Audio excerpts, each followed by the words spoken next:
Thousands of Cubans are facing deportation because the Supreme Court ruled to basically take away the humanitarian parole that was allowing Cubans to come to the United States due to the crisis over in Cuba. And, I'm not shocked because Trump said he's doing exactly what he said he was going to do in his campaign. And I don't feel bad because a lot of Cubans were in support of Trump. I live in Miami, so I know about Cubans for Trump, right? Even the ones who couldn't vote, they were out campaigning for Donald Trump. And if you know anything about Miami Cubans, they are racist. They are racist, not even just to like black people or whatever. They are racist to other Hispanics that don't look like them. Like if you have a little bit of a tan, they are racist towards you. They are colorist, and I don't care if people say, well, I'm not that type of Cuban. Okay, well, I'm not talking about you. I'm talking about the ones that act just like this. And I feel like Cubans shot themselves in the foot, not only just because they were campaigning for Trump, but you're claiming, to come over to the United States because of the crisis in Cuba and it's not safe there, the communism, but you all are flying to Cuba multiple times a year to visit family, to spend Christmases there, to spend summers there, to stay for a month, but you're claiming that it's not safe to be there and that's why you needed to come to the United States. But there's hella Cubans that are going back to Cuba multiple times a year, right? And documenting it. And that's just not the case for other, immigrants who are going to be affected by, TPS being overturned. Like if you think about Haiti, you can't even fly into Haiti from, like, US airlines cannot fly to Haiti, right? You can get on American Airlines and fly to Cuba, but you can't get on any US airline and fly to Haiti because of the crisis there, right? I do not feel bad for Cubans because they got what they asked for, but I do feel bad for other immigrants who are, facing deportation to a country where they really are not safe there and they have nothing there, right? I feel bad for the people who are innocent and they are affected by the many idiots that, reside in this country and have the right to vote. We're being deported, according to the New York Times. Clearly, this was a hit piece by the New York Times against Cubans who decided to vote for Trump in 2024. And I am going to prove why. This article goes on to say that 1,600 Cubans have been deported in 2025. But the article doesn't mention that under the Biden administration, 1 million people left Cuba. 1 million is greater than all the exoduses since Castro combined. 10% of the population. And of those 1 million people, 850,000 Cubans arrived in the United States. 1,600 divided by 850,000. And if we're only counting the people that came into the US under the Biden administration, that's 0.02 of the population. 0.02, record number. But that is also not even true. It's not the record number. Because Bill Clinton deported 35,000 Cubans on rafts and sent them to Guantanamo Bay. This was in 1994, 1 year before wet foot, dry foot policy. But of course, those 1,600 people that were deported under the Trump administration is just a reaction to the 850,000 people that came in the last administration alone. So of course, the deportation numbers are going to be higher. And because of the lack of transparency in the Trump administration, which we should be talking about, we don't know if those people had orders of deportation before, were committing illegal crimes, or came into this country under false pretenses, which happens with Cubans a lot. Yeah, articles like this are designed to create fear, designed to create clickbait. Of course, a hit piece against Cubans who have a constitutional right to vote however they want, even if I disagree with them at times. So, Cubans for Trump. Cubans are seriously being raided right now. Like, they are being deported in their numbers. And I remember they were the ones doing. Do you remember that song? I will vote for Donald Trump. Tururu, tururu, tururu. Like, oh my goodness. Do you guys remember? Now they can't do the tururu, tururu anymore. They can't do that anymore. Why? They are being raided. They are being deported in their numbers. If only people can have foresight If only people can have foresight. Whenever we pray every day, can we just pray and ask God for foresight so we can foresee into the future? Because this is what you voted for, so you need to live with it. You need to live with the consequences of what you voted for. You need to live with the consequences of your actions and don't complain when those consequences come, if that makes sense. Anyways, I want to give credit to all the original content I've used on my channel today. I don't take credit for anyone. Watch the clips I've put together for you guys and I'll be right back. Cubanos por trunk to the front of the room. Do y'all remember that move? 2 moments later. A wave of disappointment. One of President Donald Trump's most loyal voting blocs, Cuban and Venezuelan immigrants. Now speaking out in Miami, a Republican stronghold, as the recent wave of deportations hits home. Ay, sí, usted está aquí por su esposo. Por mi esposo que fue detenido ahora injustamente.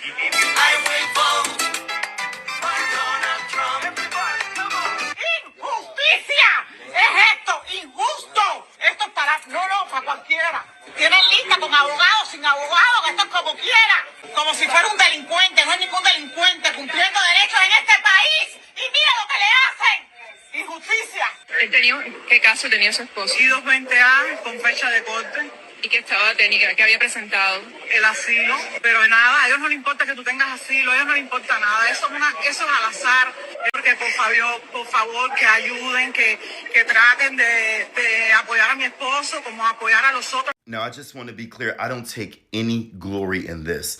And it is honestly quite sad. But the fact that y'all thought this man was going to protect you with what he showed us in his first term is beyond imagination. But there's something different between Cubans and Venezuelans like this than other Latinos. Because, see, they thought they had the complexion for protection. They thought they was white enough and blonde enough that they would slip under the radar. But they learned today. Now, what about the infamous singer? And not for nothing, that actually low-key, minus the lyrics, was a banger. Let's see what happened to her.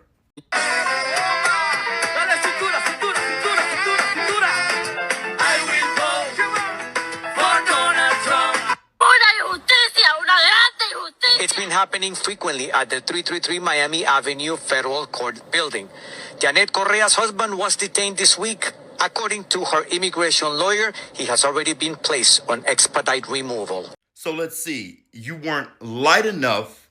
You weren't loud enough in your support for him. And as great as you sing, and you do, you couldn't even sing good enough to get him to pick you. And if you had listened to everybody else, when we kept telling you you were never going to be picked, you might not have put yourself in that situation. But this was a long overdue wake-up call for people like you, ma'am. And you have finally effed around and found out.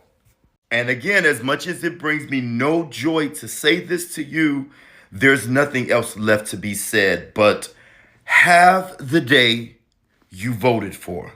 And don't make me say it no more. I will vote for Donald Trump. Have the day you voted for. Please don't make me say it no more. Oh, have the day you voted for.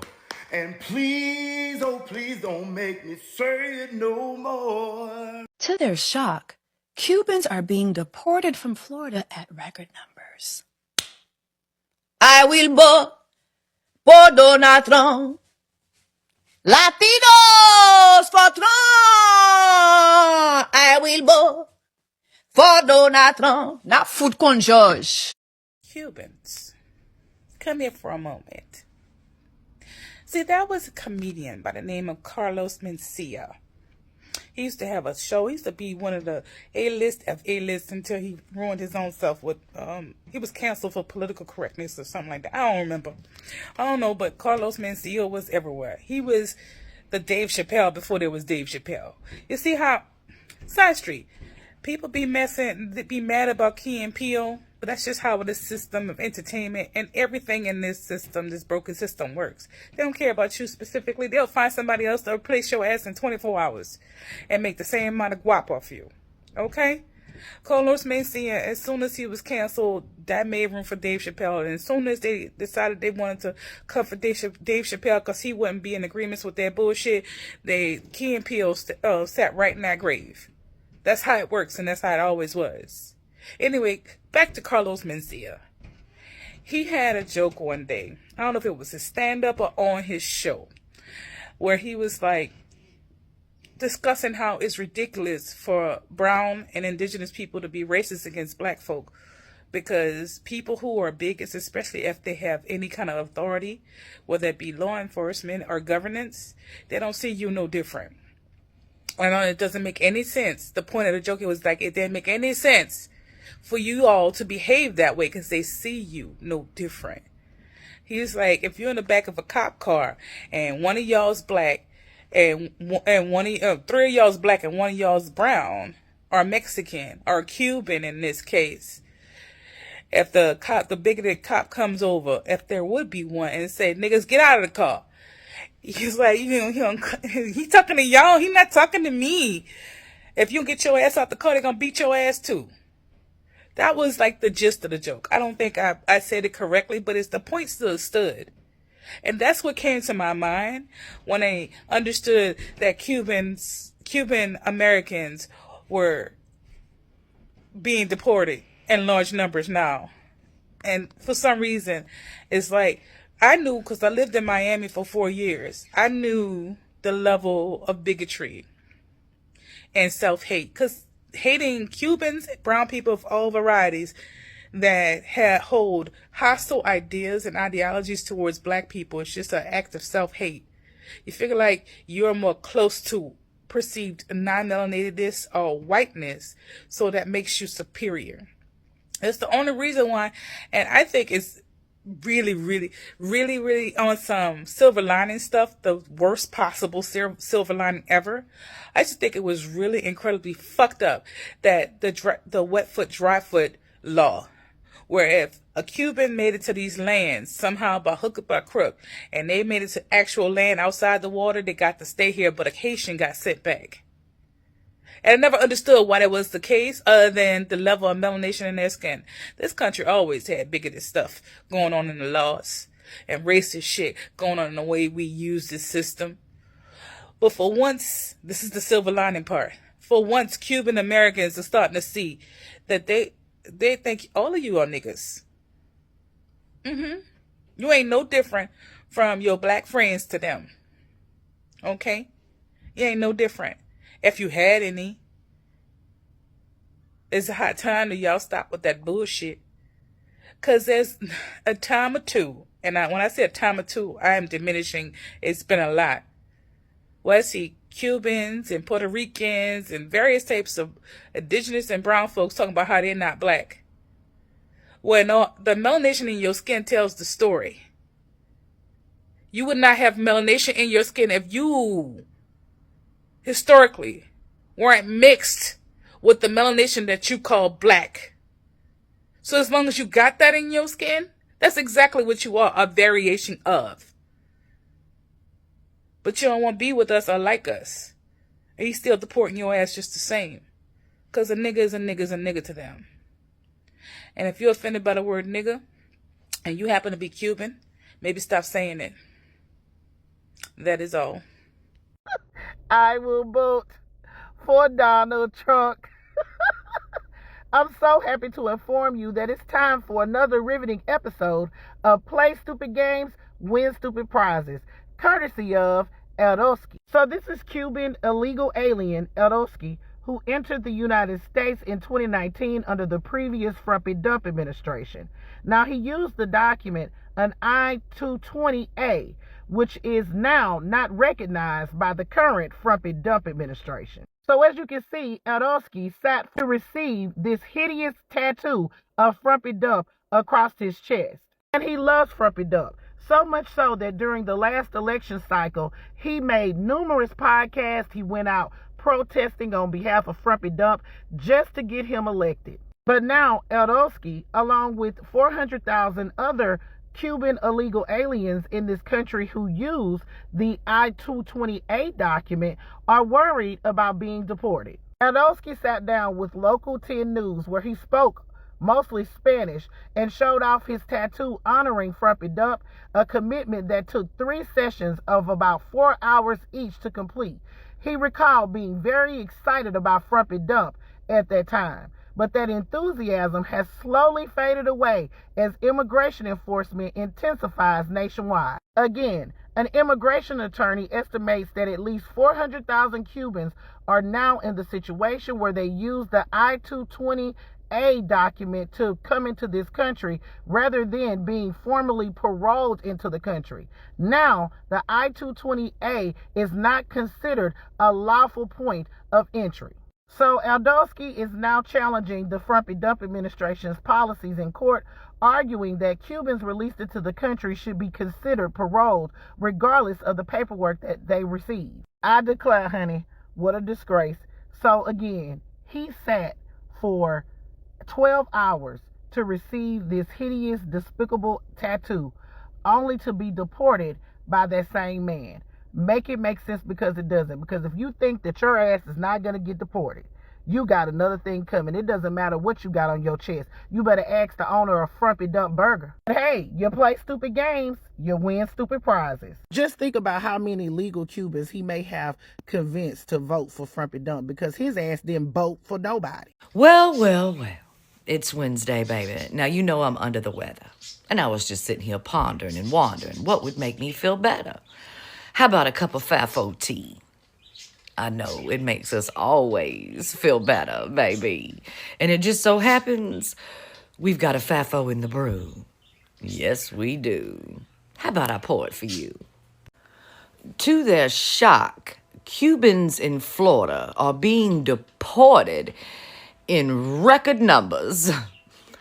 You don't say.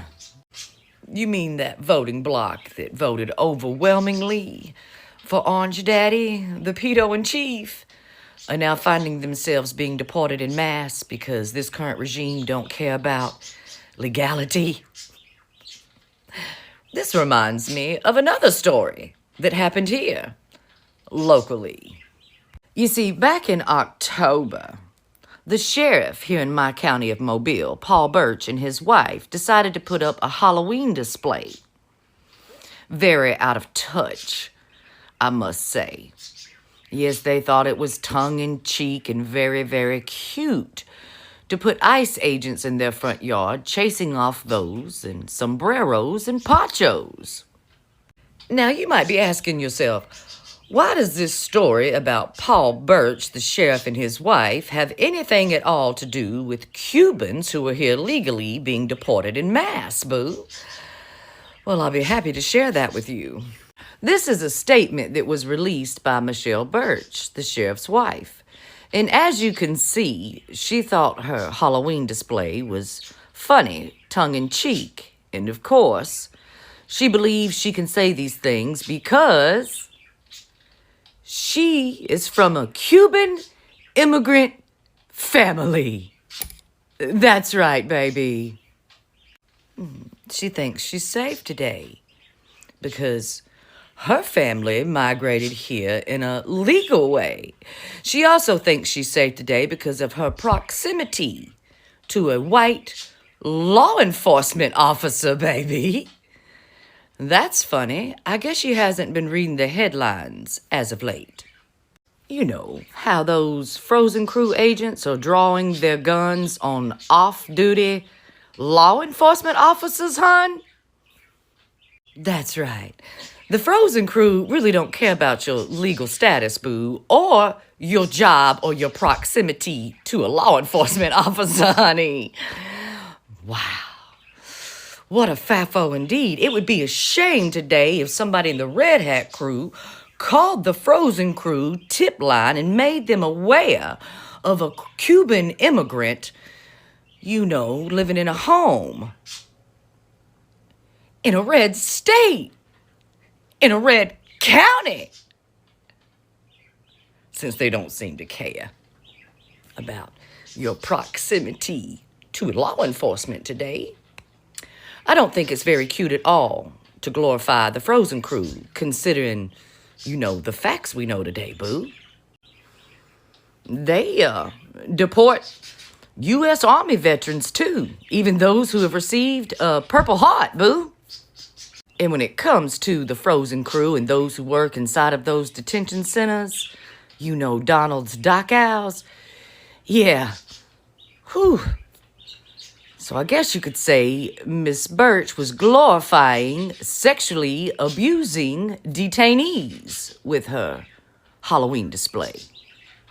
Remember, in Mobile County, when it's time to vote in a new sheriff, it should not be Paul Birch, baby, because they are glorifying the Gestapo, pedos, and they think they're safe today because of their proximity to law enforcement and whiteness, baby. Like I said, it would be a shame if somebody called that Frozen Crew tip line today and sent a Miss Birch's way. Wouldn't it? So bottom line is, they want them Cubans to get deported because they don't want them here. They want white people. Why y'all be begging to be so adjacent? So what is wrong with y'all? Is that, do y'all really believe that like your skin color makes you superior? Do y'all really believe that?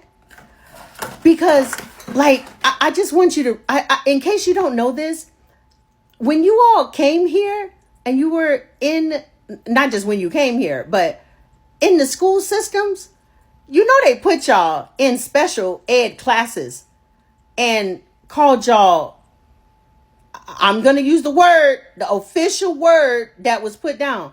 They called y'all retarded. Retarded. That's what they said. Because you couldn't speak English. And guess what else they did? You were in special classes, and you were and in those classes, they didn't teach you reading, writing, math. No, they taught them they taught them skills that would help them be in the labor force. Because they thought you were retarded. Their words, not my word. I hate that word. And so in the IQ test that they used to give, not used to give, the IQ test, they made sure to give it to you in what language? English. Because they knew you couldn't what? Read or write it. And so then the test would verify to them that you were retarded. So you left there speaking your own language. You came here and speaking your language, they said, you retarded. And then when the dark-skinned cousins came over, you said, you's a nigga. And then didn't help them. Y'all, you're hypocrites. And you want to be around people that think you're retarded.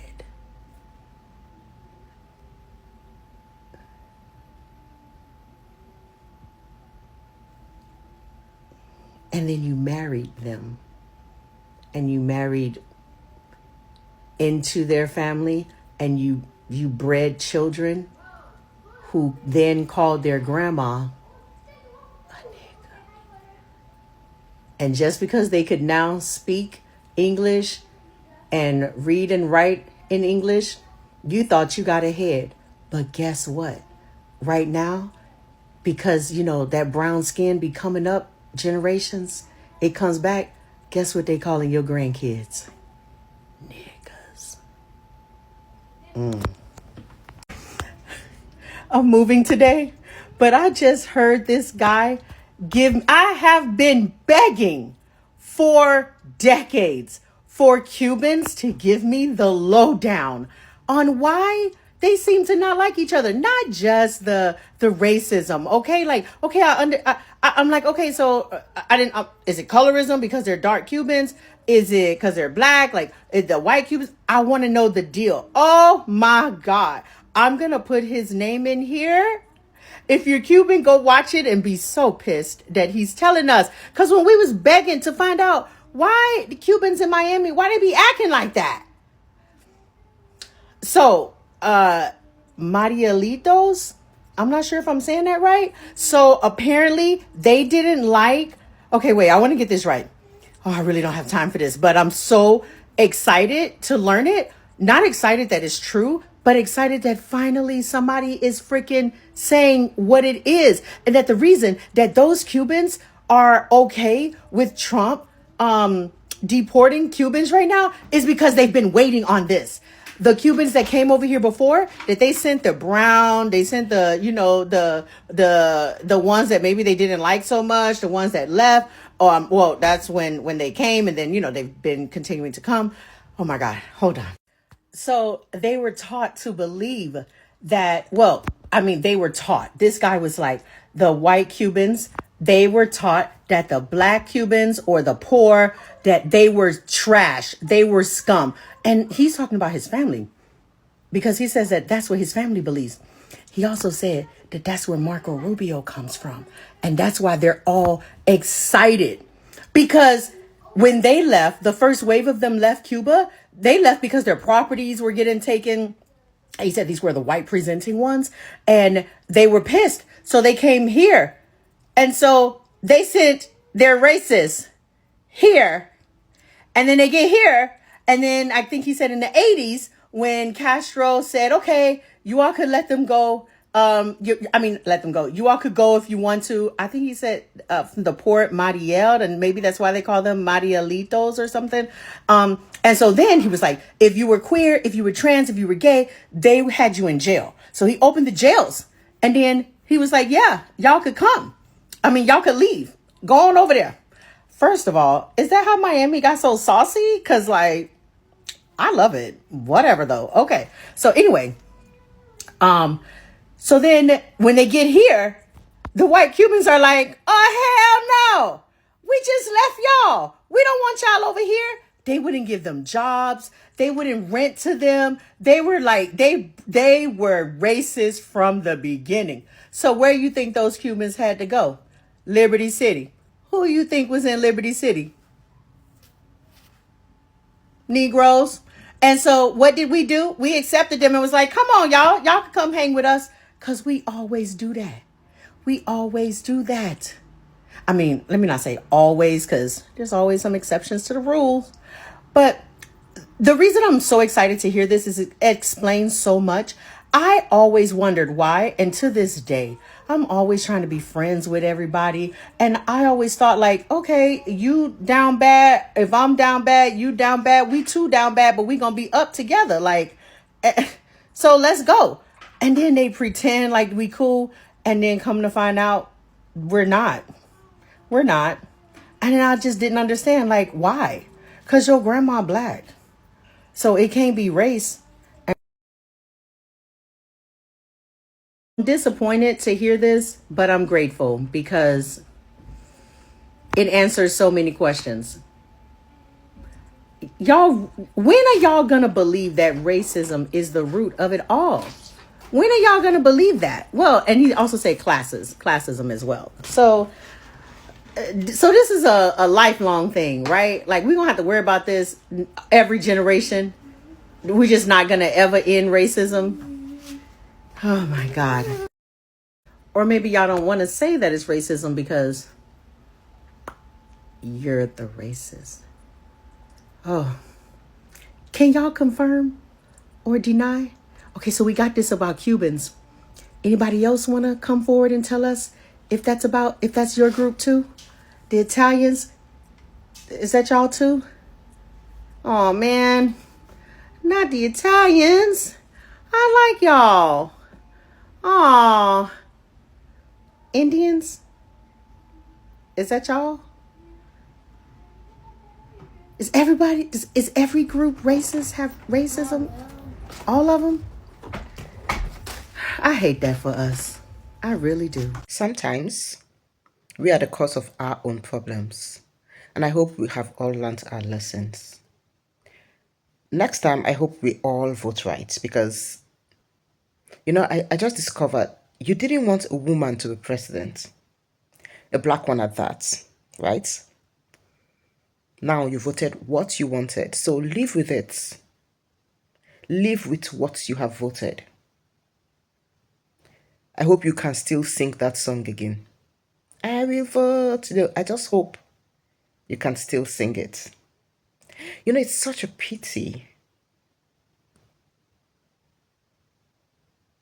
I sincerely feel bad for anyone being deported right now, but sometimes we have to live with the consequences of our own actions.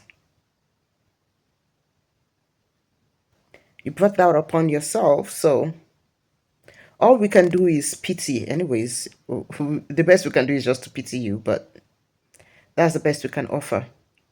Nothing more.